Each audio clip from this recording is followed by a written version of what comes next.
उसको बताओ कि भाई साहब ये गलती हुई है, ताकि अगर वो रास्तबाज और अक्लमंद है तो वो सॉरी बोलकर मामला क्लियर करेगा और आपका रिलेशन सदा बना और खड़ा रहेगा। हालेलुया। और अगर ऐसा नहीं होगा तो आपके रिलेशन में बहुत ज़्यादा स्पेस बढ़ जाएगी और आपकी जो मोहब्बत है वो घटना शुरू हो जाएगी। हालेलुया। जब आदम और हवा ने जब पाप किया, जब गुनाह किया, तो खुदा बाप उनसे नाराज हुए, तो उसी वक्त में खुदा बाप ने उन पे उनकी गलती जाहिर कर दी थी। जब गलती जाहिर कर दी फिर उसका सलूशन भी निकाल दिया, लेकिन वो कई सालों के बाद सलूशन निकला। लेकिन खुदा में और हमारे में थोड़ा सा फर्क है, हमने बात को सिर्फ समझना है। हम इंसान हैं और वो खुदा है। हालेलुया। और जो कलाम मैं आपसे करने वाला हूँ, आपने डायरेक्टली भी और इनडायरेक्टली भी आपने इसको समझना है। अगर आप समझोगे आपकी लाइफ जो है वो कभी भी सेम नहीं रहेगी। जब हम चर्च के अंदर आते हैं, उसके कलाम को सुनते हैं, तो वक्ती हमें बहुत सारी अच्छी चीज़ें लगती हैं। हमें ऐसा लगता है हाँ नहीं, मुझे ऐसा नहीं करना चाहिए, मुझे ऐसा करना चाहिए। और जैसे ही हम चर्च से बाहर जाते हैं तो शैतान दबा बैठा हुआ है गेट के पास ही। हाँ, तो वो आता है तुम्हारी ज़िंदगी में से उस कलाम को चुरा कर ले जाता है, और फिर वो तुम्हारी जो बात होती है वो बात की हद तक रह जाती है, वो अमल में कभी भी नहीं आती है। हालेलुया। कितनों को मेरी बात समझ आ रही है? तो मैं आपको एक एग्जाम्पल दूंगा वर्ड को बताने से पहले। अगर आप उसको समझ जाओ तो आपकी लाइफ कभी भी सेम नहीं रहेगी। इस साइड पर मान लो एक भाई बैठा है, राइट साइड पर, और वो रास्तबाज है। एक लेफ्ट साइड पर बैठा है और वो भी रास्तबाज है। दोनों ही रास्तबाज हैं। लेकिन जो आज की कंडीशन है, हम उन दोनों के ऊपर एग्जाम्पल के तौर पर देंगे और सीखेंगे कि दुनिया और हम जो सिस्टम में हम चल रहे हैं वो कैसा चल रहे हैं। जो आपके राइट साइड पर खड़ा है, ये एक ऐसा रास्तबाज इंसान या बहन है जो अपनी जिंदगी में, उसने जब अपनी जिंदगी खुदा यीशु मसीह को दे दी, तो फिर उसने सिर्फ अपने जिंदगी में खुदा की आवाज़ को सुनने वाला सिर्फ वॉल्यूम रखा, बोलने वाला वॉल्यूम उसने बंद कर दिया। इसका मतलब क्या है? अगर आप लोग खुदावंद यीशु मसीह को जब उसको कबूल करके उसमें आ जाते हो और उसके साथ चलना शुरू करते हो, जब आप उसके साथ चलना शुरू करते हो तो आपको बाइबल में ये बात सीखनी है कि खुदा सुनाता है और हम सुनते हैं। जब हम सुनते हैं और सुनने वाले बन जाते हैं, फिर हम सीखते भी हैं, समझते भी हैं और फिर हम आगे भी जाते हैं। बात मेरी समझ आ रही कि नहीं आ रही? एक रास्तबाज जो होता है वो सुनता है खुदा की आवाज़ को और फिर उस बात पर अमल करता है। वो जिंदगी नहीं जीता जो वो चाहता है, वो जिंदगी जीता है जो खुदा चाहता है। मेरी बात समझ आ रही कि नहीं आ रही? इसको मैं एक्सप्लेन करता हूँ, बड़े अच्छे से आपको समझाऊंगा, आपको बात समझ आएगी। ये भी भाई साहब जो लेफ्ट साइड पर बैठे हैं, ये भी रास्तबाज हैं, पर ये नाम के पीटर हैं, दुनिया वाले पीटर हैं, दुनिया वाले मसीह हैं। सिर्फ दुनिया को दिखाना और बताना ये चाहते हैं हम मसीह हैं, हम यीशु मसीह को मानते हैं, हमने बपटिज्म ले लिया, तौबा कर ली, सब कुछ कर लिया है। लेकिन ये दुनिया के उस सिस्टम के अंदर उन आवाज़ों को भी सुनते हैं जिसको खुदा सुनने से मना करता है। कितनों को समझ आ रही है? मतलब सीधी सी बात, अगर आप खुदा के साथ चलना चाहते हो, अगर आपने ये बात डिसाइड कर ली कि मुझे खुदावंद यीशु मसीह के साथ चलना है, तो फिर आप सिर्फ सुनोगे, अमल करोगे और आगे बढ़ जाओगे। क्या आपके बाप को, जो खुदा बाप आसमान और जमीन का खालिक और मालिक, जब वो आपसे कोई बात कहेगा तो क्या उसके बोलने में किसी बात की कमी रहेगी, गलती होगी? क्योंकि वो जब वो आपसे बात करेगा, जब वो कुछ बताएगा, तो वो परफेक्टली आपको सब चीजें आपको बता देगा। मेरी बेटी, मेरे बेटे, तू ऐसा चल, डोंट वरी, मैं तेरे साथ हूं। जब रास्तबाज बंदा खुदा के साथ चलता है तो वो सुनता है, अमल करता है और आगे चलता है, और उस पर नो क्वेश्चन नो आंसर, कुछ नहीं, वो सुनता और आगे बढ़ता जाता है। और जब उसका टाइम आता है, तो जैसा एक एग्जाम्पल है कि God time is a best time, उसका जब वक्त आता है वो अपनी जिंदगी के उस वक्त में जाकर फिर अपनी सरफराजी को हासिल करता है। हालेलुया। कितनों को समझ आ रही है? इसकी एग्जाम्पल हम बाइबल में से देख लेते हैं। खुदा ने अब्राहम को कहा कि तू अपने नातेदारी को छोड़ दे, रिश्तेदारों को छोड़ दे और मेरे पीछे हो ले। उसने कहा आई एग्री विद यू, मैं हाजिर हूँ, और वो चल पड़ा। खुदा ने उसको ये नहीं बताया कि तुझे इधर जाना है या तुझे इधर जाना है। उसने कहा तू छोड़ और चल, और वो चल पड़ा। और बाइबल कहती है कि उसको ये बात मालूम नहीं थी, लेकिन जब उसको ये बात, जब खुदा उससे बात करता था, हम कलाम होता था, तो वो उससे ये कहता था कि ये जो मुल्क है ये मैं तेरी नस्ल को दूंगा, तुझे नहीं दूंगा, तेरी। जब अब्राहम को ये बात मालूम हो गई कि ये जो गिफ्ट है सब कुछ ये मेरी नस्ल को मिलना है, मुझे तो मिलना नहीं है, तो बाइबल ये कहती है कि उसने फिर आसमान के उस शहर की, उस नए यरूशलेम की उसने आस लगाकर उसकी तरफ मुतवज्जो होकर वो उसकी तरफ अट्रैक्ट हो गया, वो उसकी तरफ मुतवज्जो हो गया कि मुझे ऊपर आसमान पर अपने खुदा के पास बस जाना, जमीन पर रहकर मुझे सिर्फ उसकी मर्जी को पूरा करना है, ताकि मैं उस जगह पर, उस मुल्क में जा सकूं जो खुदावंद यहोवा ने हमारे लिए तैयार किया। कितनों को मेरी बात समझ आ रही है? तो उसने जमीन पर अपने दिल नहीं लगाया, उस मुल्क की तरफ ध्यान नहीं किया। इसी तरह जब आपने खुदावंद यीशु मसीह को अगर आपने कबूल किया है, तो फिर आप सिर्फ वर्ड को सुनोगे और उस पर अमल करोगे और आगे बढ़ जाओगे और आपकी लाइफ कभी से नहीं रहेगी। मेरे आपको दावा भी करता हूँ, चैलेंज भी करता हूँ। मुझे प्रेयर में, जब हम रात को भी प्रेयर में थे और मैं अपनी पर्सनल प्रेयर में भी होता हूँ, तो मैंने आपको बताया था कि जब हम खुदा से बात करते हैं तो खुदा भी हमसे बात करता है। वो हमें बताता है कि किन किन जगहों पर प्रॉब्लम चल रही है और किन किन जगहों पर मसले चल रहे हैं। जब आप लोग खुदा के साथ चल रहे हो तो आपको ये बात समझनी है कि जब वो आपको कुछ बोलता या कहता है तो वो आपके भले के लिए ही कहता है, या वो अपने भले के लिए बोलता है।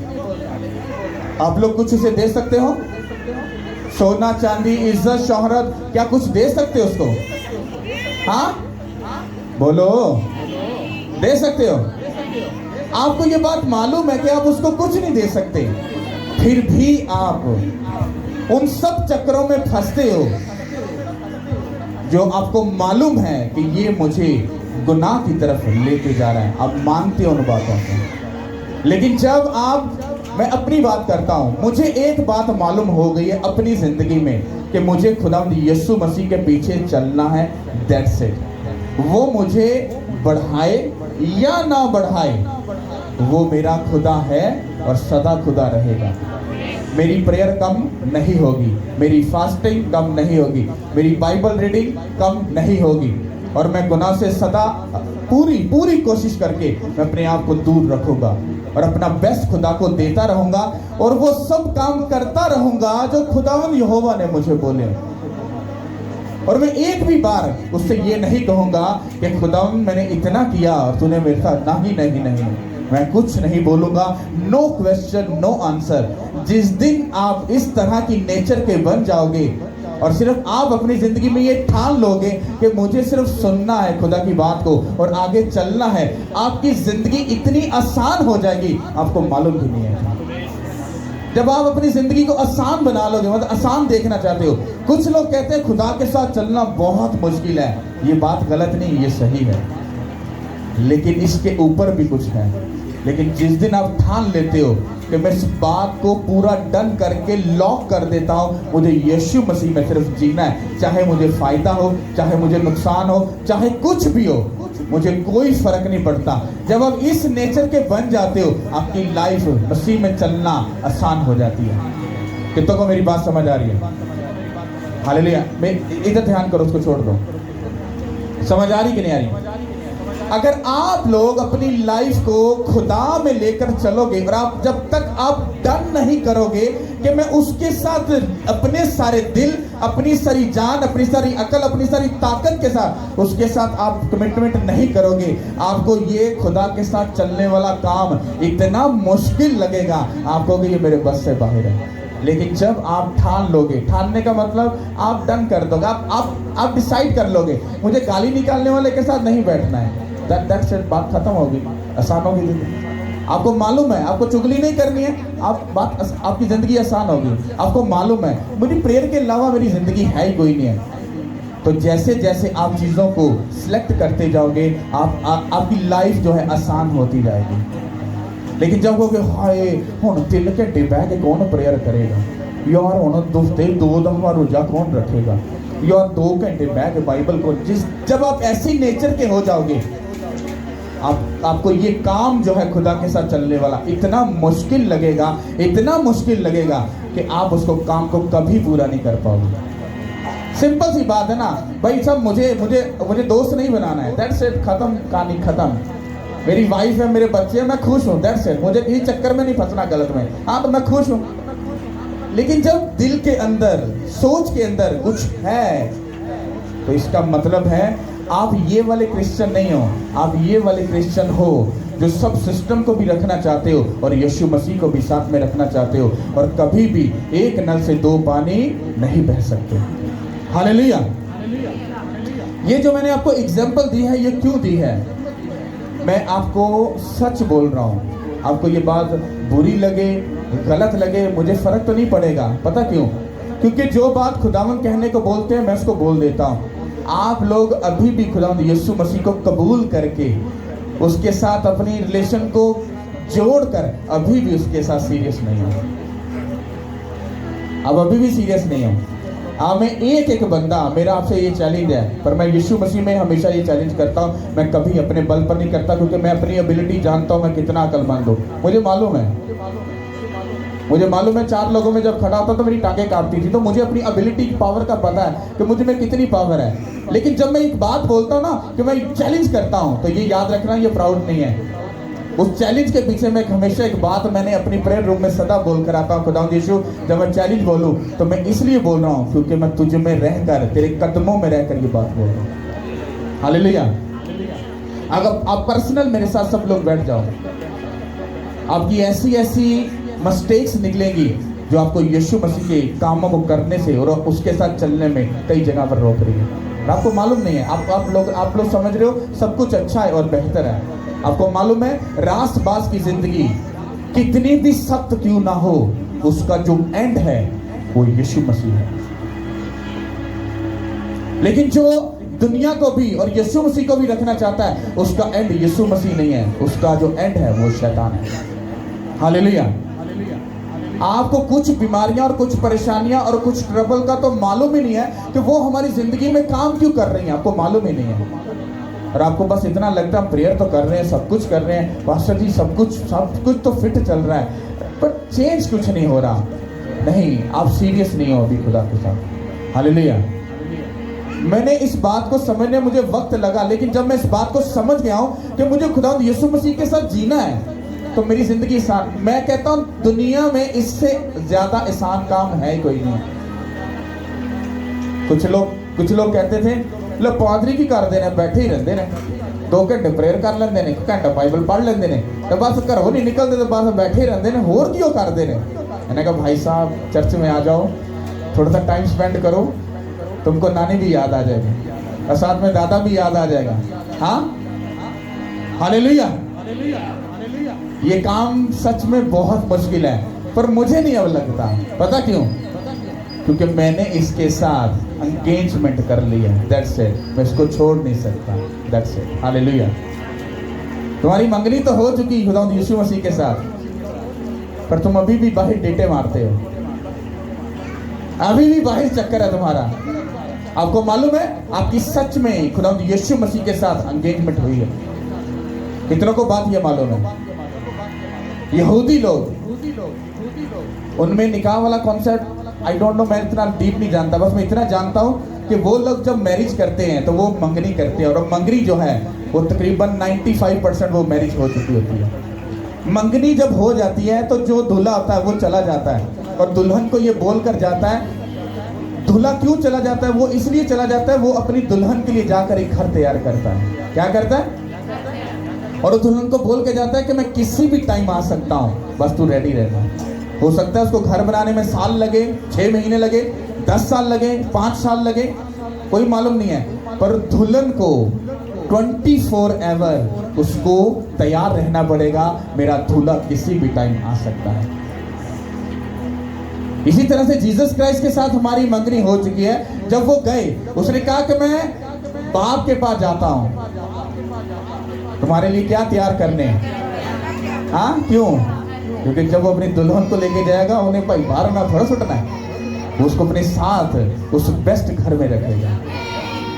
अब दुल्हन भाई जी की मंगनी भी होती, फिर भी भाई बॉयफ्रेंड सब चक्कर गलत मलत चल रहे हैं। हाँ, तो दूल्हा जब आएगा तो उसको उसकी असली हालत में श्रृंगार करता हुआ, खूबसूरत बना हुआ, सजा सवरा हुआ अगर नहीं देखेगा तो कहेगा कि दुल्हन का बाहर चक्कर हो गएगा, गेट आउट, तू मेरे लायक नहीं है, भाग जा घर से। कौन सी दुल्हन हो तुम? जिसकी मंगनी हो चुकी है, तुम्हारी एंगेजमेंट यीशु मसीह के साथ हो चुकी है, अब फिर बाहर चक्कर बनाने का क्या लॉजिक है? इसका मतलब क्या है? अगर तुम अभी भी इस दुनिया और सिस्टम के चक्कर में हो और तुम्हें अपने दूल्हे की फिक्र नहीं है, इसका मतलब वो दूल्हा जब आएगा तुम्हारी तैयारी नहीं होगी, तो इसका मतलब है कि तुम उसके साथ नहीं जा सकते। अपने गिरेबान में अपनी जिंदगी में झांको जाकर और देखो कि जब मेरी शादी जो हो गई है, जब एक बंदे की शादी जो हो गई, तो फिर बाहर चक्कर बनाने का मतलब क्या है? इसका मतलब है शैतान उसकी लाइफ में है और वो उसकी मैरिज लाइफ को तबाह करना चाहता है। जब जीसस क्राइस्ट की हमारी मैरिज हो गई, सारा रिलेशन सब कुछ सेटलमेंट हो गया, अब जस्ट उसने लेने आना और हमने चले जाना है और उसके साथ जाकर एंजॉय करना है, सुकून से अपनी जिंदगी को जीना है, तो फिर हमें दूसरे चक्कर में पड़ने की जरूरत क्या है? जब दूल्हा सीरियस है, वो कोई गलत चक्कर में नहीं है, तो दुल्हन का कैसे बनता है कि वो किसी गलत रिलेशन में चले जाए? ये मैं स्पिरिचुअल बातें कर रहा हूँ, ये फिजिकल बातें नहीं कर रहा हूँ। ये जो एक जहाँ पर एक लड़की लड़के की एंगेजमेंट समझ लो हो गई तो वो हो गया, तो फिर लड़की का भी चक्कर लड़के का भी, वे उसकी बात नहीं कर रहा, मैं स्पिरिचुअल बात कर रहा हूँ। हालेलुया। समझ आ रही? कोई नहीं आ रही? कि एंज करके लंघ गई, एंज करके लंघ दी कि आ करके बज दी, हाँ करके बज दी। हालेलुया। ओके, सब अपनी बाइबल को निकालो। Thank you Lord.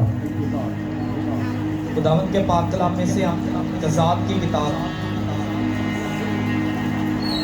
उसका दूसरा चैप्टर 1 से 4 या तक पढ़ेंगे। पहले तज़ाद की किताब 2 बाब 1 से 4 तक। और खुदावंद का फरिश्ता जंजाल से वकीम को आया और कहने लगा, मैं तुमको मिस्र से निकाल कर उस मुल्क में जिसकी बाबत मैंने तुम्हारे बाप दादा से कसम खाई थी ले आया, और मैंने कहा कि मैं हरगिज तुमसे अहद शक्नी नहीं करूँगा और तुम उस मुल्क के बशिंदों के साथ अहद ना बांधना, बल्कि तुम उनके मज़हबों को ढा देना, पर तुमने मेरी बात नहीं मानी। तुमने क्यों ऐसा किया? इसीलिए मैंने भी कहा कि मैं उनको तुम्हारे आगे से दफा ना करूँगा, बल्कि वे तुम्हारे पल्लू के कांटे और उनके द्योता तुम्हारे लिए फंदा होंगे। जब खुदावंद के फरिश्ता ने सब बनी इस्राएल से ये बातें कही तो वो चिल्ला चिल्ला कर रोने लगे, और उन्होंने उस जगह का नाम बकीम रखा और वहाँ उन्होंने खुदावंद के लिए कुर्बानी चढ़ाई। सब बोलो आमीन। अब ये जो बात हम पढ़ रहे हैं तज़ाद की किताब में, उसके दूसरे बाब में से जब ये बात पढ़ रहे हैं, तो ये समझ लो ये बात कब लिखी गई है। जब बनी इसराइल मिस्र की गुलामी से आज़ाद होकर आ गए, मूसा मर गया, उसके बाद यशवा को सब कुछ सौंपा गया, तो जब यशवा भी वो सब काम पूरे करके जिनको मूसा ने उसको दिए थे पूरा करके जब वो भी मर गया, तो उसके बाद ये बात जो है वो लिखी गई। जब बनी इसराइल कनान के मुल्क में आ तो चुके थे, लेकिन सब मुल्कों के ऊपर जो उसके जो जितने भी आसपास थे उन पर पूरा कब्जा अभी नहीं हुआ था। और जब ये बात जो इंसिडेंट जो लिखा गया है, ये तब लिखा गया कि यशवा जो था, उनका जो मेंटर था, उनका जो पास्टर था, उनका जो काहिन था, उनका जो उनके ऊपर लीडर ठहराया गया था, वो उनके सर के ऊपर नहीं था। और तब खुदावंद का फरिश्ता उन लोगों के ऊपर जाहिर हुआ और उसने उनसे ये बात कही। उसने क्या मैं तुमको मुल्क मिस्र की उस गुलामी से निकाल कर नहीं लेकर आया? उसने कहा, जब मैं तुम्हें वहां से निकाल कर लाया, मैंने तुम्हारे बाप दादा से एक प्रॉमिस किया था कि मैं तुम्हें एक अच्छा मुल्क दूंगा। क्या मैंने अपने वादे को पूरा नहीं किया? क्या तोड़ा उसको? पूरा किया कि नहीं किया? जब मैंने उस काम को पूरा किया तो कहता कि तुम लोगों ने मेरे साथ, तुम्हारी जुबान में और आज के दौर में तुम लोगों ने मेरे साथ गद्दारी क्यों की? तुमने मेरे साथ चीटिंग क्यों की, तुमने मेरे साथ धोखा क्यों किया। धोखा क्या किया था? मूसा को भी और यशवा को खुदा बार बार ये बात वार्न करता था कि बनी इस्राएल को बार बार ये कलाम सुना और उनको ये बोल, जो मुल्क मैं तुमको देने जा रहा हूं उन मुल्क के लोगों के साथ तुम कोई भी रिलेशन ना रखना, तुम उनके साथ कोई भी संबंध मत रखना। कहता कि तुम अपनी ना तो बेटियां उनको देना और ना उनकी बेटियां अपने बेटों के लिए लेना, मतलब तुम कोई भी कनेक्शन उनके साथ मत रखना।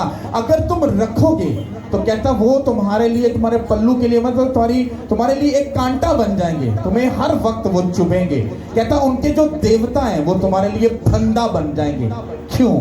क्योंकि खुदावंद यहोवा ये बात जानता था, जब मैं अपनी दुल्हन को लेकर आया हूं, उसको जब एक नीचे अभी तक जमीन पर एक अच्छी बेस्ट जगह अगर दे रहा हूं, तो वो बोल रहा था तू इधर उधर मुंह मत मारी, तू उनके साथ किसी भी कनेक्शन में मत जाना। अगर तू ऐसा करेगी तो तू उसमें फंस जाएगी और तू मुझसे हमेशा के लिए क्या होगी, दूर हो जाएगी। बाइबल ये कहती है कि बनी इस्राएल कौम ने, मान लो कि अगर 10 लोग 12 कबीले थे, तो उनके पास अगर 12 जो मुल्क थे, जो उन सब ने एक एक ने अगर मान लो कि फतह करना था, तो मान लो कि भाई साहब भाई जुल्फकार का जो उसको अगर बाहर करनी अगर दी गई थी कि तूने फतह करना है, तो भाई जुल्फकार जो है अपनी पूरी जो जितनी भी इसकी फौज थी या मान ले कि जितनी भी इसका घराना था या कुंबा था, ये सबको लेके बाहर करनी में इसको अच्छी जगह सब कुछ मिल गई। तो इसने क्या किया? काहली की, इसे अपने आप को निठल्ला बनाकर उसने कहा वो दफा कर यार छड़, क्योंकि पूरे बाहर करने के जितने भी लोग थे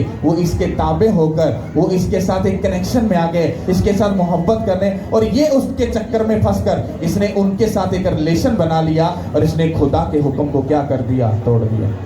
जबकि इसको ये हुक्म किया गया था कि तू पूरी बाहर कॉलोनी को क्या करेगा, खाली करेगा, ये सारी तेरे कब्जे में है, तू इसको एंजॉय करेगा, तू इनके ऊपर रहम मत करना, तुम इनके साथ कोई भी रिलेशन मत रखना। पर भाई साहब ने क्या किया?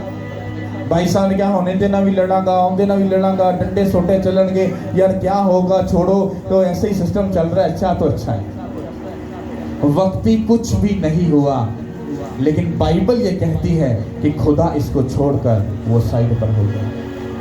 जब खुदा आपको कुछ बोलता है तो वो आपकी नस्लों की नस्लों तक बोलता है और वो आपके भले और फायदे के लिए बोलता है, क्योंकि खुदा जानता है कि जिस बंदे के साथ आप एक गलत बंदे के साथ अगर रिलेशन में जा रहे हो, अगर गलत सिस्टम में जा रहे हो, तुम अगर मेरे हुक्मों को तोड़ रहे हो, तो आगे जाके तुम्हारी लाइफ जो है वो एक बड़ी ट्रबल का हिस्सा बन जाएगी। और वो तुम्हें ट्रबल में देखना नहीं चाहता, वो तुम्हें ट्रबल में जाने से पहले बोल रहा है, मेरी बेटी मेरे बेटे तू इस कनेक्शन में मत जाना। हाँ ठीक है खुदावन, मैं नहीं जाऊंगा, इट्स ओके। तो जैसे भाई साहब बाहर कॉलोनी में एंटर होते हैं तो भाई साहब को सब चीजें अच्छी लगनी चाहिए, सब कुछ पीस में है, इत्मीनान में, तो डोंट वेरी, कोई बात नहीं है। भाई साहब बड़े अच्छे से रहते हैं, बड़े सुकून में रहते हैं, और ये मेहनत नहीं करना चाहते कि मैं लड़कर उसको जीतूं और फतह पाऊं, क्योंकि हमारे लोगों को, जैसे उन लोगों को भी, जब तक उनका अगवा, उनका जो मेंटर उनके सर पर रहता था तो वो लड़ते भी थे और जीतते भी थे, और जैसे मेंटर उनके सर से जाता था वो निठल्ले और अपने आप को ऐसे बना लेते थे कि वो एक तीला भी उठाकर यहाँ पर नहीं रखना चाहते थे। और बाइबल कहती है कि उन सब ने क्या किया, उस सब मुल्कों के जो लोग थे उनके साथ कनेक्शन बना लिया, और खुदा फिर इस बात से नाराज हुआ, इसलिए उसने अपने एंजल्स को भेजा, उसने कहा इनको जाकर बाल कि जब तुम उस गुलामी में रहते थे, जब तुम बीमारी और शर्मिंदगी में थे, तुम चर्च में आए थे, तुम्हें खुदा ने आजाद किया, बहाल किया, और तुम्हें ये बोला कि तुम्हें खुदा के साथ चलना है, खुदा के कामों को करना है। तुमने तब तो कहा हाँ ठीक है, हालेलुया, हम ऐसा करेंगे। हाँ, और जैसे टेस्टमनी मिली, जैसे जिंदगी में खुशी मिली, हाँ तुम तीन संडे या 10 मान लो कि 10 संडे मान लो कि तुम चर्च में हो और 11वें संडे तुम गायब हो गए। कहां पर हो? पास्टर जी आपको मालूम है तो बहुत काम होते हैं, बहुत सिस्टम चल रहा है ना, रोटी रोजी कमानी, यू नो दैट दिस। हाँ, तो जब तुम बीमारी में थे, तुम्हारी बीमारी तुम्हें ये अलाउ नहीं करती थी, बीमारी ने तो तेरी गर्दन के ऊपर ऐसे पाँव रखा था और तुझे हिलने भी नहीं देती थी। मेरी बात समझ आ रही कि नहीं आ रही? तो बनी इस्राएल को एंजल्स ने बात याद कराई, क्या तुम जब मिस्र में थे गुलामी में, हाँ गुलामी के घर में रहते थे, क्या मैंने तुम्हें नहीं छुड़ाया? मैंने तेरे बाप दादा से वादा किया तुम्हें अच्छा मुल्क दूंगा, क्या मैंने तुम्हारे साथ चीटिंग की? तुम्हें नहीं दिया? जब दी तो मैंने तो जस्ट तुम्हें इतना बोला था कि तुम उस मुल्क के लोगों के साथ, गंदे लोगों के साथ कनेक्शन मत रखना, जस्ट इतना ही तो बोला था। तो इतनी बात नहीं मानी और खुदा क्या हो गया? नाराज हुआ। समझ आ रही है? जब आप लोग उसके साथ कनेक्शन में, मैंने क्यों बोला, जब तुम्हें इतनी बड़ी ट्रबल से निकाल कर लेके आया, तुम्हें मन्ना खिला दिया, तुम्हें चट्टान चीर कर पानी शेयर करके तुम्हें समंदर चीर दिया, इतनी बड़ी ब्लेसिंग तुम्हें दिखा दी, अब तुम क्या देखना चाहते हो? क्या देखना चाहते हो? इससे आगे भी कोई, तो बाइबल कहती है वो चिल्ला चिल्ला कर रोना शुरू हो गए, उनको मालूम हो गया हमने गलत किया है। और बाइबल कहती है फिर उन्होंने फौरी तौर पर खुदावंद के हुजूर में क्या चढ़ाई? क्या चढ़ाई? क्या चढ़ाई? ये आवाज नहीं आ रही कि होया कि गुस्सा करके, तो खुल के बोलो, क्या चढ़ाया? हाँ, खुल के। कुर्बानी का मतलब समझते हो? उनको मालूम था कि जब हम ऐसा करेंगे तो खुदा हमें क्या करेगा, उसका जो कहर है वो हम पर धीमा हो जाएगा। हालेलुया। अब हम 6 आयतें पढ़ेंगे, इसको भी बड़े ध्यान से सुनना और समझना, पूरा तवज्जो और कॉन्सेंट्रेट रखो इस बात की तरफ। और जिस वक्त यशवा ने जमात को रुखसत किया था, तब बनी इस्राएल में से हर एक अपनी मिरास को लौट गया था, ताकि उस मुल्क पर कब्जा करे। और वो लोग खुदावंद की प्रस्तिश यशवा के जीते जी और उन बुजुर्गों के जीते जी करते रहे जो यशवा के पास जिंदा रहे, और जिन्होंने खुदावंद के सब बड़े काम जो उसने इस्राएल के लिए किए देखे थे। और नून का बेटा यशवा खुदावंद का बंदा 110 बरस का होकर रहलत कर गया, और उन्होंने उसी की मिरास की हद पर तमत हर्स में अफराइम के कोहस्तानी मुल्क में जो कोहे जहस के शुमाल की तरफ है उसको दफन किया। और वो सारी पुश्त भी अपने बाप दादा से जा मिली, और उनके बाद एक और पुश्त पैदा हुई जो ना खुदावंद को और ना उस काम को जो उसने इस्राएल के लिए किया जानती थी। सब बोलो आमीन। इसको आप घर जाके पढ़ना, मैं इसको इसकी आपको एग्जाम्पल, मतलब आपको इसकी गहरी बात अंदर की जो बताता हूँ, जिससे आपको समझ आएगी कि मैं आपको बताना क्या चाह रहा हूँ। यहाँ पर अगर आप गौर से देखो तो यहाँ पर आपको ये बात बताई जा रही है कि वो ये बता रहे थे, कहते कि जब तक यशवा जिंदा रहा और वो बुजुर्ग जो उनके ऊपर लीडर थे, कहते वो जब तक जिंदा रहे वो खुदा की वर्शिप करते रहे। अब मैं ये बात और सवाल ये आपसे करता हूँ, आप में जो कितने माँ बाप हैं जिन्होंने खुदावंद यीशु मसीह के बड़े कामों को अपनी जिंदगी में देखा है? वो अपने हाथों को उठाओ। सोचो, अगर तुम लोगों ने आज अपने बच्चों को खुदावंद यीशु मसीह के वो बड़े बड़े काम उनको ना सिखाए, ना समझाए और ना उनके दिमाग में डाले, तुम्हारे मरने के बाद फिर एक ऐसी पुश्त तुम में से पैदा होगी, ना तो वो खुदावंद यीशु मसीह को जानती है, ना उसके बड़े कामों को जानती है। फिर वो किसको जानती है? वो बाबों को जानती है, वो जादू टूनों को जानती है, वो जना को, बदकारी को, हरामकारी को, लालच को, गंदगी को सब जानती है। और उनको ना जानने का जो रीजन था और सबब था वो कौन था? वो तुम लोग थे। बाइबल कहती है जब तक यशवा और जितने भी काजी जो ऊपर उनके थे, जब तक वो जिंदा रहे तो जितने लोग थे जिन्होंने खुदा के बड़े बड़े काम देखे वो खुदा की वर्शिप करते रहे। और जैसे यशवा मरा और वो काजी सारे जितने भी थे वो मर गए, और बाइबल कहती वो लोग भी जिन्होंने खुदा के बड़े काम देखे वो भी मर गए। तो उसके बाद बाइबल कहती है एक नई पुश्त पैदा हुई जो ना तो खुदावंद यहोवा को जानती थी, ना उसके बड़े कामों को जानती थी। हाँ, तो फिर उन्होंने क्या किया वो हम आगे पढ़ते हैं। समझने वाली बात यह है, आपके ऊपर जिम्मेदारी है। बाइबल कहती है शरीयत की ये किताब तेरे मुंह से ना हटे, बल्कि तुझे दिन और रात इसका ध्यान रहे। क्यों रहे? वाई? वो इसलिए रहे, मैं अपने बच्चों को जब भी बाइबल पढ़ता हूँ जो मुझे भेंट मिलता है मैं फौरी उनको बताता हूँ तुम्हें बाइबल पढ़नी है। मैं उनको सीधा बोलता हूँ जितनी देर तुम बाइबल पढ़कर उसके कलाम की इज्जत करते रहोगे तुम्हें सरफराजी मिलती जाएगी। जिस दिन तुम खुदा को छोड़ दोगे वो भी तुम्हें फटकार कर फेंक देगा और तुम्हारे हाथ में कुछ भी नहीं आएगा, क्योंकि तुम्हारे हाथ में कुछ होगा भी नहीं। कितनों को समझ आ रही है? अब जितनी देर मैं हूं तो जितनी देर मैं तंबीह करता रहूंगा, बताता रहूंगा, तो मुझे ये पूरा बिलीव है, मेरा ये ईमान है कि मैं रहूं या ना रहूं, पर वो इस बात को जान जाएंगे कि खुदावंद यीशु मसीह को छोड़ और कोई खुदा नहीं है। हालेलुया। वो कहते हैं कि नई पुष्ट पैदा हुई जो ना खुदावंद यहोवा को जानती थी, ना उसके बड़े कामों को जानती थी। फिर उन लोगों ने क्या हरकत की, हम उस बात को देखेंगे। हालेलुया। आज लोग बहुत सियाने और समझदार हैं, पर बाइबल को समझते नहीं है। 11 आयत से पढ़ेंगे। और बनी इसराइल ने खुदावन के आगे बदी की और बलीम की परस्तिश करने लगे, और उन्होंने खुदावन अपने बाप दादा के खुदा को जो उनको मुल्क मिस्र से निकाल लाया था छोड़ दिया, और दूसरे ममलूकों की जो उनके चौगिर्द की कौमों के देवता में से थे पैरवी करने और उनको सिजदा करने लगे, और खुदावत को गुस्सा दिलाया। ओके। अब यहाँ पर आप देख लो, और बनी इसराइल ने खुदा के आगे क्या किया, क्या की, थोड़ा जा की आमीन कर दी। अच्छा नहीं लग रहा, बुरा लग रहा है। मैंने पूछा कि बनी इसराइल ने खुदा के सामने क्या की, क्या किया, बदी की। बदी की, बदी मतलब गुनाह किया। पता कितना कीता, जिन्हां ਨੂੰ ਉਹਨਾਂ ਦੇ ਵੱਡਿਆਂ ਨੇ ਇਹ ਦੱਸਿਆ ਨਹੀਂ ਸੀ ਕਿ ਸਾਨੂੰ ਅਸੀਂ ਜਦੋਂ ਮਿਸਰ ਦੇ ਵਿੱਚ ਗੁਲਾਮ ਸਾਂ ਨਾ, ਤੇ ਖੁਦਾਵੰਦ ਯਹੋਵਾ ਨੇ ਸਾਨੂੰ ਕੱਢਿਆ। ਕਿੰਜ ਕੱਢਿਆ, ਉਹਨੇ ਸਾਨੂੰ ਗੁਲਾਮੀ ਦੇ ਉਸ ਘਰ ਚੋਂ ਕੱਢ ਕੇ ਸਾਨੂੰ ਸਮੁੰਦਰ ਚੀਰ ਕੇ ਸਾਨੂੰ ਬਚਾਇਆ, ਚਟਾਨ ਨੂੰ ਚੀਰ ਕੇ ਸਾਨੂੰ ਸੇਰ ਕੀਤਾ, ਬਿਆਬਾਨ ਡੈਜ਼ਰਟ ਦੇ ਵਿੱਚ ਜਿਹੜੀ ਮੌਤ ਹੈ ਉੱਥੇ ਉਹਨੇ ਸਾਨੂੰ ਰੋਟੀ ਖਵਾ ਕੇ ਸਾਨੂੰ ਸੇਰ ਕੀਤਾ। ਉਹਨਾਂ ਨਹੀਂ ਦੱਸਿਆ, ਜਦੋਂ ਨਹੀਂ ਦੱਸਿਆ ਉਹਨਾਂ ਨੂੰ ਕੀ ਪਤਾ ਯਹੋਵਾ खुदा कौन। फिर ਉਹਨਾਂ ਦੇ ਬਾਰੇ ਇਹ ਲਿਖਿਆ, और बनी इसराइल ने खुदा के आगे क्या किया, बदी की। तुम लोगों के ऊपर डिपेंड करता है, तुम लोग कुछ नहीं करोगे, तुम्हारे बच्चे तुम्हें कभी भी बेस्ट काट कर नहीं देंगे। तुमने अगर गलत बोया, वो कांटे उसने कहा वो तेरे पल्लू के लिए क्या होंगे, कांटे होंगे, तुम्हारे बच्चों के लिए वो कांटे होंगे।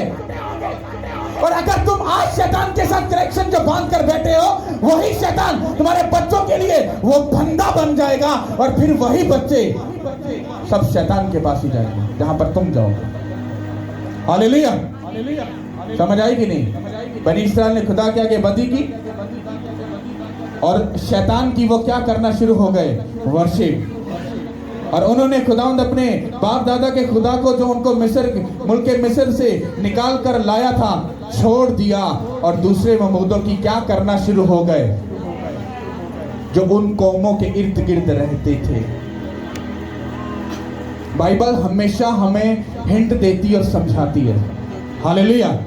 आगे बढ़ेंगे। और वो खुदावत को छोड़कर बल और इश्तराक की परस्तिश करने लगे, और खुदावत का कहर इसराइल पर भड़का, और उसने उनको गैरों के हाथ में कर दिया जो उनको लूटने लगे, और उसने उनको उनके दुश्मनों के हाथ में जो आसपास थे बेचा, सो वो फिर अपने दुश्मनों के सामने खड़े ना हो सके, और वो जहाँ कहीं जाते खुदावत का हाथ उनको अजियत ही पर तुला रहता था, जैसा खुदावन ने कह दिया था और उनसे कसम खाई थी, सो वो नहायत तंग आ गए। सब बोलो आमीन। यहाँ पर तुम खुद ही देख लो, जिनको खुदा ने बोला कि तुम्हें इनको अपनी जिंदगी से दूर करना है, जब तुमने उसके हुक्म को तोड़ दिया, फिर उन्हीं लोगों के हाथों में खुदा ने तुमको बेच डाला, तुमको दे दिया। फिर वही लोग तुम्हारे ऊपर जुल्म करना शुरू हो गए, और खुदा खुद इसमें इन्वॉल्व था ताकि वो तुम्हें दुख दे, तुम्हें अजियत दे।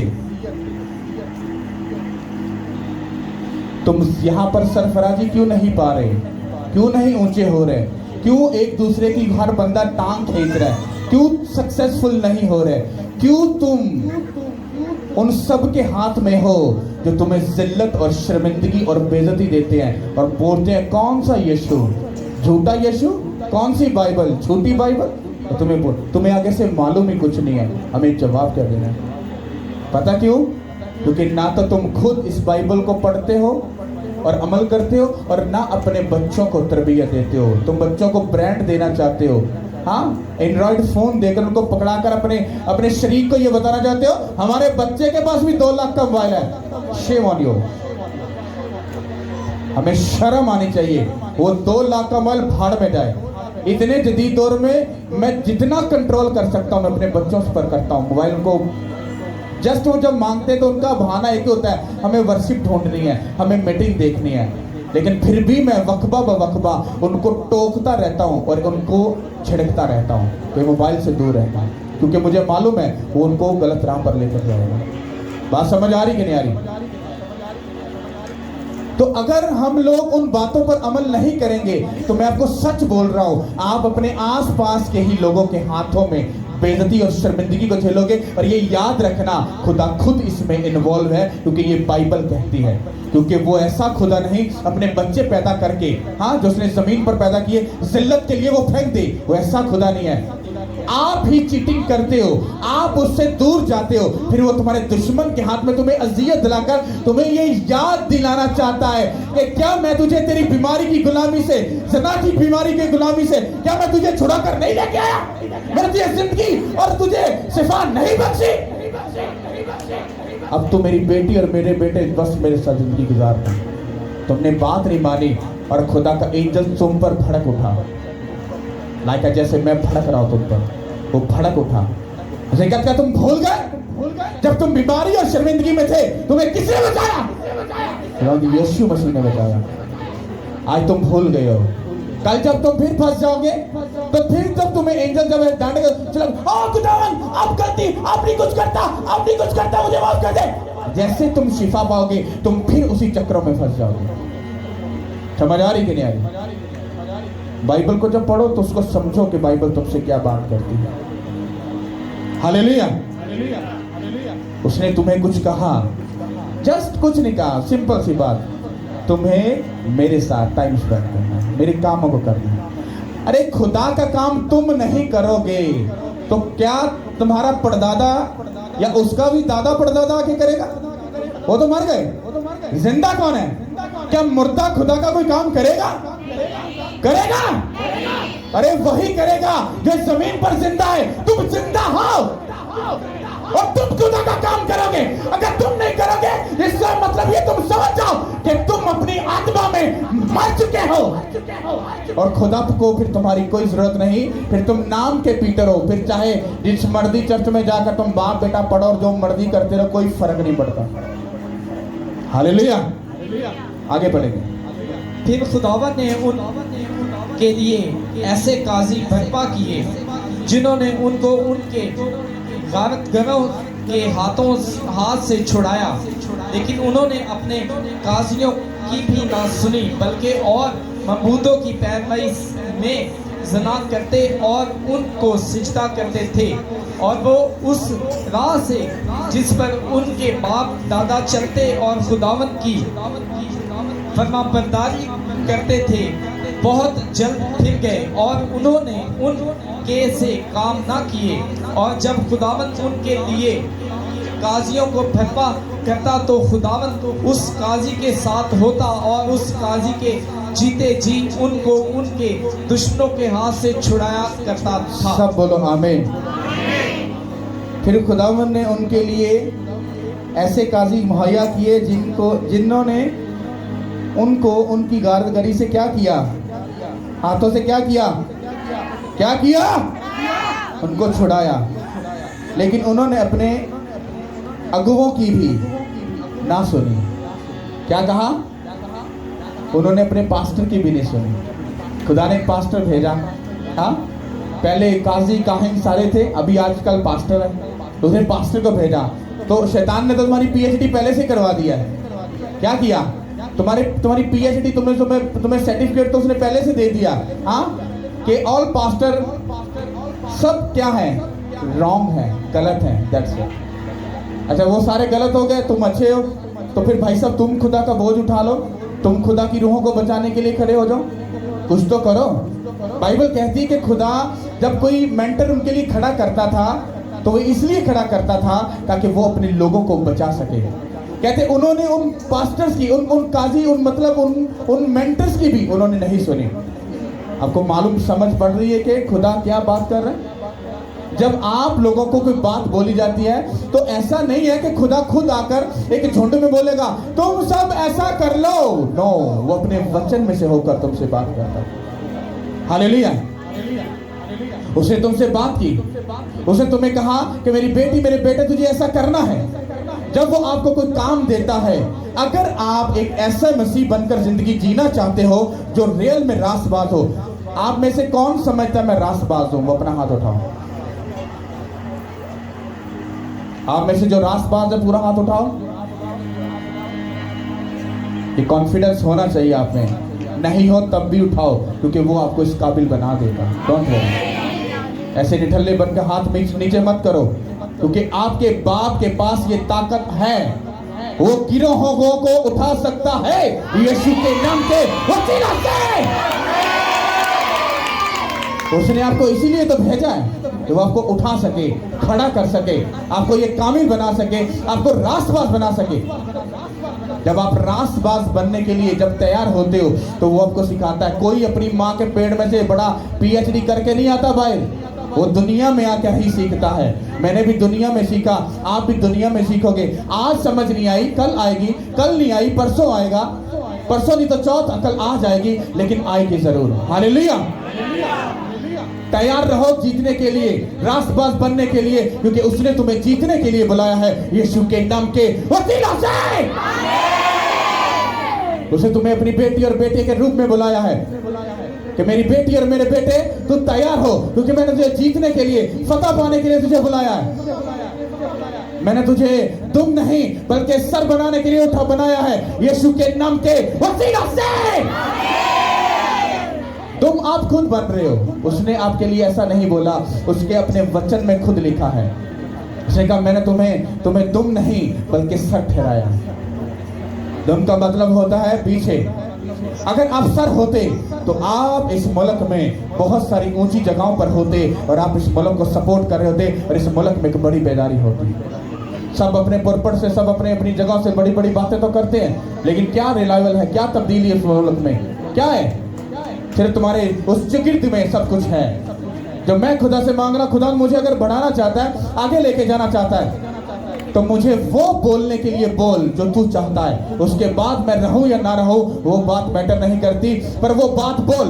और वो बात पता क्या है? तुम्हें खुलकर बोलना है कि खुदावंद यीशु मसीह खुदा का इकलौता बेटा और हमारा खुदावंद यीशु मसीह है। जो कोई उस पर ईमान लाएगा वो हमेशा की जिंदगी पाएगा यीशु के नाम के वसीला से। इस बात को घुमाना नहीं है, और दिस यू नो, सीधा बोलना है। भाई साहब तुम्हें कोई इनविटेशन दे, उसको बोलो भाई साहब हमें भी इनविटेशन एक तुमको देना है, क्योंकि हमें तो सीधा बोला गया जाओ सब कौमों को शागिर्द बनाओ, उनको बाप बेटे रूह कुदस के नाम से बपतिस्म दो। उसे बोलो खुदा यीशु मसीह ने ऐसा खुद कहा, राह हक और जिंदगी मैं हूं, कोई मेरे बगैर बाप के पास नहीं जा सकता। जो कोई खुदा यीशु मसीह पर ईमान लाएगा कि वही खुदावंद खुदा है, वो हमेशा की जिंदगी पाएगा। मेरा मैसेज पूरा हुआ यीशु के नाम के वसीला से। बुज़दिली का रूह नहीं रखना, हमें ये बोलना है। फिर तुम देखो वो खुदावंद यहोवा तुमसे अपने काम लेगा। हालेलुया। कितना को ये बात समझ आ रही है? तो इस वर्ड से मैं इनडायरेक्टली और डायरेक्टली आपको एक बात बताना चाहता था कि खुदा ने आपको अगर बचाया और खड़ा किया तो अपने कामों के लिए किया। अगर आपके पास उसके लिए टाइम नहीं तो डोंट वरी, तुम भी याद रखना, क्योंकि वो जबरदस्ती वाला खुदा ने, अगर तुमने उसको टाइम नहीं दिया या तुमने उसके लिए अपना दिल नहीं खोला, तो ये याद रखना वो खुदा पूरा तोल करने वाला खुदा है। हालेलुया। कितनों को बात समझ आ रही है? सब बोलो आमीन। तारीफ करो उस खुदा के लिए। हालेलुया। अब आज कौन सा संडे था? तो बाइबल कहती है वो चिल्ला चिल्ला कर रोना शुरू हो गए, उनको मालूम हो गया हमने गलत किया है। और बाइबल कहती है फिर उन्होंने फौरी तौर पर खुदावंद के हुजूर में क्या चढ़ाई? क्या चढ़ाई? क्या चढ़ाई? आवाज नहीं आ रही कि होया की गुस्सा करके, तो खुल के बोलो क्या चढ़ाया? हाँ, खुल के। कुर्बानी का मतलब समझते हो? उनको मालूम था कि जब हम ऐसा करेंगे तो खुदा हमें क्या करेगा, उसका जो कहर है वो हम पर धीमा हो जाएगा। हालेलुया। अब हम 6 आयत पढ़ेंगे, इसको भी बड़े ध्यान से सुनना और समझना, पूरा तवज्जो और कॉन्सेंट्रेट रखो इस बात की तरफ। और जिस वक्त यशवा ने जमात को रुखसत किया था, तब बनी इस्राइल में से हर एक अपनी मिरास को लौट गया था, ताकि उस मुल्क पर कब्जा करे। और वो लोग खुदावंद की प्रस्तिश यशवा के जीते जी और उन बुजुर्गों के जीते जी करते रहे जो यशवा के पास जिंदा रहे, और जिन्होंने खुदावंद के सब बड़े काम जो उसने इस्राइल के लिए किए देखे थे। और नून का बेटा यशवा खुदावंद का बंदा 110 बरस का होकर रहलत कर गया, और उन्होंने उसी की मिरास की हद पर तमत हर्स में अफराइम के कोहस्तानी मुल्क में जो कोहे जहस के शुमाल की तरफ है उसको दफन किया। और वो सारी पुश्त भी अपने बाप दादा से जा मिली, और उनके बाद एक और पुश्त पैदा हुई जो ना खुदावंद को और ना उस काम को जो उसने इस्राइल के लिए किया जानती थी। सब बोलो आमीन। इसको आप घर जाके पढ़ना, मैं इसकी आपको एग्जाम्पल, मतलब आपको इसकी गहरी बात अंदर की जो बताता हूँ, जिससे आपको समझ आएगी कि मैं आपको बताना क्या चाह रहा हूँ। यहाँ पर अगर आप गौर से देखो तो यहाँ पर आपको ये बात बताई जा रही है कि वो ये बता रहे थे, कहते कि जब तक यशवा जिंदा रहा और वो बुजुर्ग जो उनके ऊपर लीडर थे, कहते वो जब तक जिंदा रहे वो खुदा की वर्शिप करते रहे। अब मैं ये बात और सवाल ये आपसे करता हूँ, आप में जो कितने माँ बाप हैं जिन्होंने खुदावंद यीशु मसीह के बड़े कामों को अपनी जिंदगी में देखा है, वो अपने हाथों को उठाओ।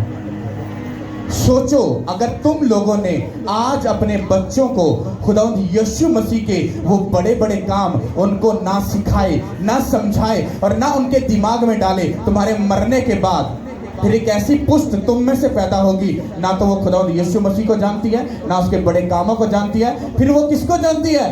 वो बाबों को जानती है, वो जादू टूनों को जानती है, वो जना को, बदकारी को, हरामकारी को, लालच को, गंदगी को सब जानती है।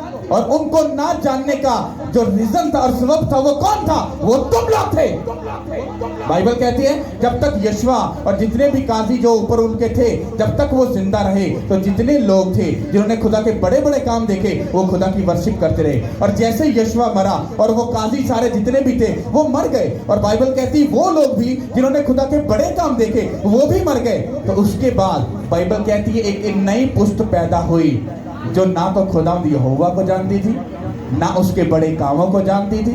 हाँ, तो फिर उन्होंने क्या किया वो हम आगे पढ़ते हैं। समझने वाली बात यह है, आपके ऊपर जिम्मेदारी है। बाइबल कहती है शरीयत की ये किताब तेरे मुंह से ना हटे, बल्कि तुझे दिन और रात इसका ध्यान रहे। क्यों रहे? वाई? वो इसलिए रहे, मैं अपने बच्चों को जब भी बाइबल पढ़ता हूँ, जो मुझे भेंट मिलता है मैं फौरी उनको बताता हूँ तुम्हें बाइबल पढ़नी है। मैं उनको सीधा बोलता हूँ जितनी देर तुम बाइबल पढ़कर उसके कलाम की इज्जत करते रहोगे तुम्हें सरफराजी मिलती जाएगी। जिस दिन तुम खुदा को छोड़ दोगे वो भी तुम्हें फटकार कर फेंक देगा और तुम्हारे हाथ में कुछ भी नहीं आएगा, क्योंकि तुम्हारे हाथ में कुछ होगा भी नहीं। कितनों को समझ आ रही है? अब जितनी देर मैं हूं तो जितनी देर मैं तंबीह करता रहूंगा, बताता रहूंगा, तो मुझे ये पूरा बिलीव है, मेरा ये ईमान है कि मैं रहूं या ना रहूं, पर वो इस बात को जान जाएंगे कि खुदावंद यीशु मसीह को छोड़ और कोई खुदा नहीं। हालेलुया। वो कहते हैं कि नई पुश्त पैदा हुई जो ना खुदावंद यहोवा को जानती थी, ना उसके बड़े कामों को जानती थी। फिर उन लोगों ने क्या हरकत की, हम उस बात को देखेंगे। हालेलुया। आज लोग बहुत सियाने और समझदार हैं पर बाइबल को समझते नहीं हैं। 11 आयत से पढ़ेंगे। और बनी इस्राइल ने खुदावन के आगे बदी की और बलीम की प्रस्तिश करने लगे, और उन्होंने खुदावन अपने बाप दादा के खुदा को जो उनको मुल्क मिस्र से निकाल लाया था छोड़ दिया, और दूसरे ममलूकों की जो उनके चौगिर्द की कौमों के देवता में से थे पैरवी करने और उनको सिजदा करने लगे, और खुदावत को गुस्सा दिलाया। ओके। अब यहाँ पर आप देख लो, और बनी इस्राइल ने खुदा के आगे क्या किया? क्या की? थोड़ा जा की होती। आमीन कर दी। अच्छा नहीं लग रहा, बुरा लग रहा है। मैंने पूछा कि बनी इस्राइल ने खुदा के सामने क्या की, क्या किया? बदी की। बदी की, बदी मतलब गुनाह किया। पता किना कीता? जिन्हां नूं उन्हां दे वड्डियां ने ਇਹ ਦੱਸਿਆ ਨਹੀਂ ਸੀ ਕਿ ਸਾਨੂੰ ਅਸੀਂ ਜਦੋਂ ਮਿਸਰ ਦੇ ਵਿੱਚ ਗੁਲਾਮ ਸਨ ਨਾ ਤੇ ਖੁਦਾਵੰਦ ਯਹੋਵਾ ਨੇ ਸਾਨੂੰ ਕੱਢਿਆ। ਕਿੰਜ ਕੱਢਿਆ? ਉਹਨੇ ਸਾਨੂੰ ਗੁਲਾਮੀ ਦੇ ਉਸ ਘਰ ਚੋਂ ਕੱਢ ਕੇ ਸਾਨੂੰ ਸਮੁੰਦਰ ਚੀਰ ਕੇ ਸਾਨੂੰ ਬਚਾਇਆ, ਚਟਾਨ ਨੂੰ ਚੀਰ ਕੇ ਸਾਨੂੰ ਸੇਰ ਕੀਤਾ, ਬਿਆਬਾਨ ਡੈਜ਼ਰਟ ਦੇ ਵਿੱਚ ਜਿਹੜੀ ਮੌਤ ਹੈ ਉੱਥੇ ਉਹਨੇ ਸਾਨੂੰ ਰੋਟੀ ਖਵਾ ਕੇ ਸਾਨੂੰ ਸੇਰ ਕੀਤਾ। ਉਹਨਾਂ ਨੇ ਨਹੀਂ ਦੱਸਿਆ। ਜਦੋਂ ਨਹੀਂ ਦੱਸਿਆ ਉਹਨਾਂ ਨੂੰ ਕੀ ਪਤਾ ਯਹੋਵਾ ਖੁਦਾ ਕੌਣ? फिर उन्होंने बारे ये लिखा और बनी इस्राइल ने खुदा के आगे क्या किया? बदी की। तुम लोगों के ऊपर डिपेंड करता है। तुम लोग कुछ नहीं करोगे, तुम्हारे बच्चे तुम्हें कभी भी बेस्ट काट कर नहीं देंगे। तुमने अगर गलत बोया वो कांटे उसने कहा वो तेरे पल्लू के लिए क्या होंगे? कांटे होंगे। तुम्हारे बच्चों के लिए वो कांटे होंगे। और अगर तुम आज शैतान के साथ कनेक्शन जो बांध कर बैठे हो, वही शैतान तुम्हारे बच्चों के लिए वो फंदा बन जाएगा और फिर वही बच्चे सब शैतान के पास ही जाएंगे जहां पर तुम जाओगे। हालेलुया। समझ आई कि नहीं? बनी इस्राइल ने खुदा के आगे बदी की और शैतान की वो क्या करना शुरू हो गए? वर्शिप। और उन्होंने खुदावंद अपने बाप दादा के खुदा को जो उनको मुल्क मिस्र से निकाल कर लाया था छोड़ दिया और दूसरे ममूदों की क्या करना शुरू हो गए जो उन कौमों के इर्द गिर्द रहते थे। बाइबल हमेशा हमें हिंट देती और समझाती है। हालेलुया। आगे बढ़ेंगे। और वो खुदावंत को छोड़कर बल और इश्तराक की प्रस्तिश करने लगे और खुदावंत का कहर इसराइल पर भड़का और उसने उनको गरों के हाथ में कर दिया जो उनको लूटने लगे और उसने उनको उनके दुश्मनों के हाथ में जो आसपास थे बेचा, सो वो फिर अपने दुश्मनों के सामने खड़े ना हो सके और वो जहाँ कहीं जाते खुदावंत का हाथ उनको अजियत ही पर तुला रहता था जैसा खुदावन ने कह दिया था और उनसे कसम खाई थी। सो वो नहायत तंग आ गए। सब बोलो आमीन। यहाँ पर तुम खुद ही देख लो, जिनको खुदा ने बोला कि तुम्हें इनको अपनी जिंदगी से दूर करना है, जब तुमने उसके हुक्म को तोड़ दिया फिर उन्हीं लोगों के हाथों में खुदा ने तुमको बेच डाला, तुमको दे दिया। फिर वही लोग तुम्हारे ऊपर जुल्म करना शुरू हो गए और खुदा खुद इसमें इन्वॉल्व था ताकि वो तुम्हें दुख दे, तुम्हें अजियत दे। तुम यहां पर सरफराजी क्यों नहीं पा रहे? क्यों नहीं ऊंचे हो रहे? क्यों एक दूसरे की हर बंदा टांग खींच रहा है? क्यों सक्सेसफुल नहीं हो रहे? क्यों तुम उन सब के हाथ में हो जो तुम्हें जिल्लत और शर्मिंदगी और बेइज्जती देते हैं और बोलते हैं कौन सा यीशु? झूठा यीशु? कौन सी बाइबल? झूठी बाइबल? तो तुम्हें आगे से मालूम ही कुछ नहीं है। हमें जवाब क्या देना है? पता क्यों? क्योंकि ना तो तुम खुद इस बाइबल को पढ़ते हो और अमल करते हो और ना अपने बच्चों को तरबियत देते हो। तुम बच्चों को ब्रांड देना चाहते हो, हाँ, एंड्रॉइड फोन देकर उनको पकड़ाकर अपने शरीक को ये बताना चाहते हो हमारे बच्चे के पास भी 2 लाख का मोबाइल है। Shame on you. हमें शर्म आनी चाहिए। वो 2 लाख का मोबाइल भाड़ में जाए। इतने जदीद दौर में मैं जितना कंट्रोल कर सकता हूँ मैं अपने बच्चों पर करता हूँ। मोबाइल को जस्ट वो जब मांगते हैं तो उनका बहाना एक ही होता है, हमें वर्शिप ढूंढनी है, हमें मीटिंग देखनी है। लेकिन फिर भी मैं वक्बा ब वक्बा उनको टोकता रहता हूँ और उनको छिड़कता रहता हूँ तो मोबाइल से दूर रहना, क्योंकि मुझे मालूम है वो उनको गलत राह पर लेकर जाएगा। बात समझ आ रही कि नहीं आ रही? तो अगर हम लोग उन बातों पर अमल नहीं करेंगे तो मैं आपको सच बोल रहा हूँ, आप अपने आसपास के ही लोगों के हाथों में बेइज्जती और शर्मिंदगी को झेलोगे। और ये याद रखना खुदा खुद इसमें इन्वॉल्व है, क्योंकि ये बाइबल कहती है। क्योंकि वो ऐसा खुदा नहीं अपने बच्चे पैदा करके, हाँ, जो उसने जमीन पर पैदा किए जिल्लत के लिए वो फेंक दे, वो ऐसा खुदा नहीं है। आप ही चीटिंग करते हो, आप उससे दूर जाते हो, फिर वो तुम्हारे दुश्मन के हाथ में तुम्हें अजियत दिलाकर तुम्हें ये याद दिलाना चाहता है कि क्या मैं तुझे तेरी बीमारी की गुलामी से, ज़िना की बीमारी की गुलामी से, क्या मैं तुझे छुड़ा कर नहीं लेके आया? मैंने तुझे जिंदगी और तुझे शिफा नहीं बख्शी? अब तो मेरी बेटी और मेरे बेटे बस मेरे साथ जिंदगी गुजारते हैं। तुमने बात नहीं मानी और खुदा का एंजल तुम पर भड़क उठा, लाइक जैसे मैं भड़क रहा हूं तुम पर, वो भड़क उठा। उसे क्या तुम भूल गए जब तुम बीमारी और शर्मिंदगी में थे तुम्हें किसने बचाया? यीशु मसीह ने बचाया। आज तुम भूल गए हो। कल जब तुम फिर फंस जाओगे तो फिर जब तुम्हें एंजल जब डांटेगा, चलो खुदावन अब गलती, अब नहीं कुछ करता, मुझे माफ कर दे। जैसे तुम शिफा पाओगे तुम फिर उसी चक्रों में फंस जाओगे। समझ आ रही कि नहीं आ रही? बाइबल को जब पढ़ो तो उसको समझो कि बाइबल तुमसे क्या बात करती है। हालेलुया। उसने तुम्हें कुछ कहा, जस्ट कुछ नहीं कहा, सिंपल सी बात, तुम्हें मेरे साथ टाइम स्पेंड करना है, मेरे कामों को करना है। अरे खुदा का काम तुम नहीं करोगे तो क्या तुम्हारा परदादा या उसका भी दादा परदादा आके करेगा? वो तो मर गए। जिंदा कौन है? क्या मुर्दा खुदा का कोई काम करेगा?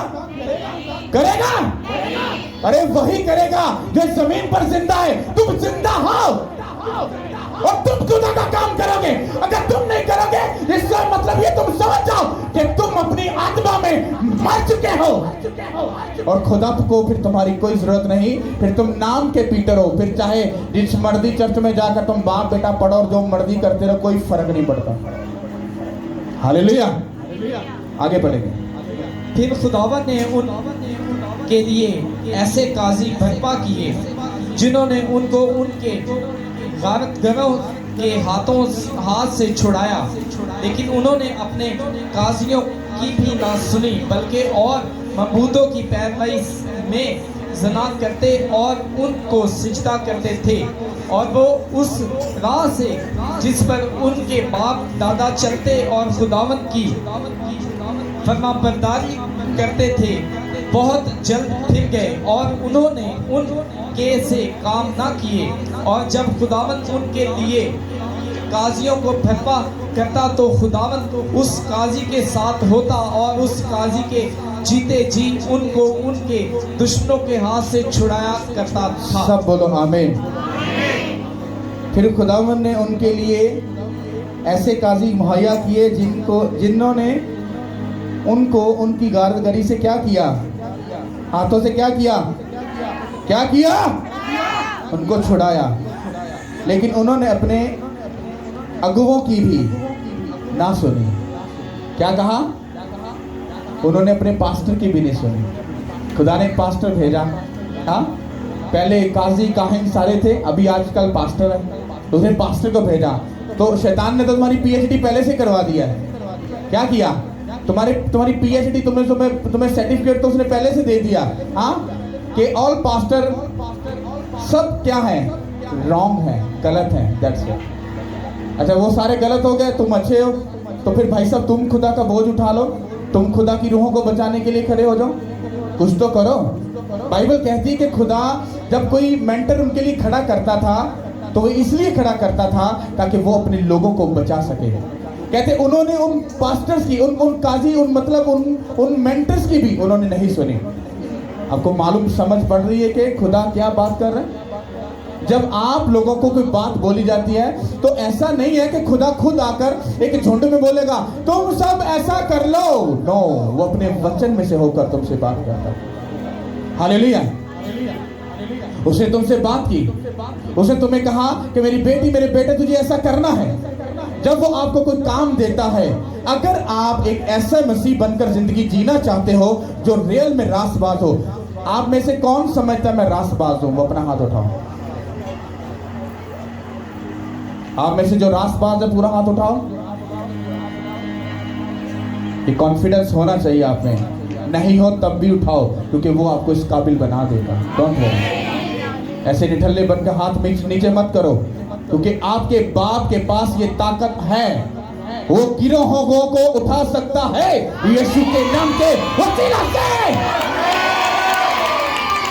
उसने आपको इसीलिए तो भेजा है कि वो आपको उठा सके, खड़ा कर सके, आपको ये कामिल बना सके, आपको रासबाज बना सके। जब आप रासबाज बनने के लिए जब तैयार होते हो तो वो आपको सिखाता है। कोई अपनी माँ के पेट में से बड़ा पीएचडी करके नहीं आता भाई, वो दुनिया में आकर ही सीखता है। मैंने भी दुनिया में सीखा, आप भी दुनिया में सीखोगे। आज समझ नहीं आई कल आएगी, कल नहीं आई परसों आएगा, परसों नहीं तो चौथ कल आ जाएगी, लेकिन आएगी जरूर। हालेलुया। तैयार रहो जीतने के लिए, रासबाज बनने के लिए, क्योंकि उसने तुम्हें जीतने के लिए बुलाया है यीशु के नाम के वसीला से। उसे तुम्हें अपनी बेटी और बेटे के रूप में बुलाया है कि मेरी बेटी और मेरे बेटे तुम तैयार हो, क्योंकि मैंने तुझे जीतने के लिए, फतह पाने के लिए तुझे बुलाया है। मैंने तुझे तुम नहीं बल्कि सर बनाने के लिए उठा बनाया है यीशु के नाम के वसीला से। तुम आप खुद बन रहे हो, उसने आपके लिए ऐसा नहीं बोला, उसके अपने वचन में खुद लिखा है। उसने कहा मैंने तुम्हें तुम नहीं बल्कि सर ठहराया। दुम का मतलब होता है पीछे। अगर आप सर होते तो आप इस मुल्क में बहुत सारी ऊंची जगहों पर होते और आप इस मुल्क को सपोर्ट कर रहे होते और इस मुल्क में एक बड़ी बेदारी होती। सब अपने पुरपट से, सब अपनी जगह से बड़ी बड़ी बातें तो करते हैं, लेकिन क्या रिलाइवल है, क्या तब्दीली है इस मुल्क में? क्या है? सिर्फ तुम्हारे उस चिकिर्द में सब कुछ है।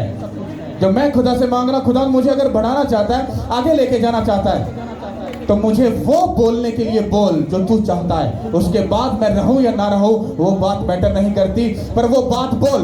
और वो बात पता क्या है? तुम्हें खुलकर बोलना है कि खुदावंद यीशु मसीह खुदा का इकलौता बेटा और हमारा खुदावंद यीशु मसीह है। जो कोई उस पर ईमान लाएगा वो हमेशा की जिंदगी पाएगा यीशु के नाम के वसीला से।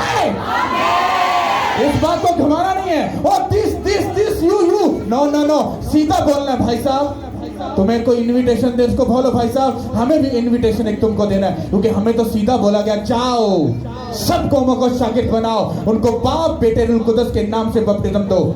उसे बोलो खुदा यीशु मसीह ने ऐसा खुद कहा, राहत और जिंदगी मैं हूं, कोई मेरे बगैर बाप के पास नहीं जा सकता। जो कोई खुदावंद यीशु मसीह पर ईमान लाएगा कि वही खुदावंद खुदा है, वो हमेशा की जिंदगी पाएगा। मेरा मैसेज पूरा हुआ यीशु के नाम के वसीला से। बुज़दिली का रूह नहीं रखना, हमें ये बोलना है। फिर तुम देखो वो खुदावंद यहोवा तुमसे अपने काम लेगा। हालेलुया। कितना को ये बात समझ आ रही है? तो इस वर्ड से मैं इनडायरेक्टली और डायरेक्टली आपको एक बात बताना चाहता था कि खुदा ने आपको अगर बचाया और खड़ा किया तो अपने कामों के लिए किया। अगर आपके पास उसके लिए टाइम नहीं तो डोंट वरी, तुम भी याद रखना, क्योंकि वो जबरदस्ती वाला खुदा ने, अगर तुमने उसको टाइम नहीं दिया या तुमने उसके लिए अपना दिल नहीं खोला, तो ये याद रखना वो खुदा पूरा तोल करने वाला खुदा। हालेलुया। कितनों को बात समझ आ रही है? सब बोलो आमीन। तारीफ करो उस खुदा के लिए। हालेलुया। अब आज कौन सा संडे था?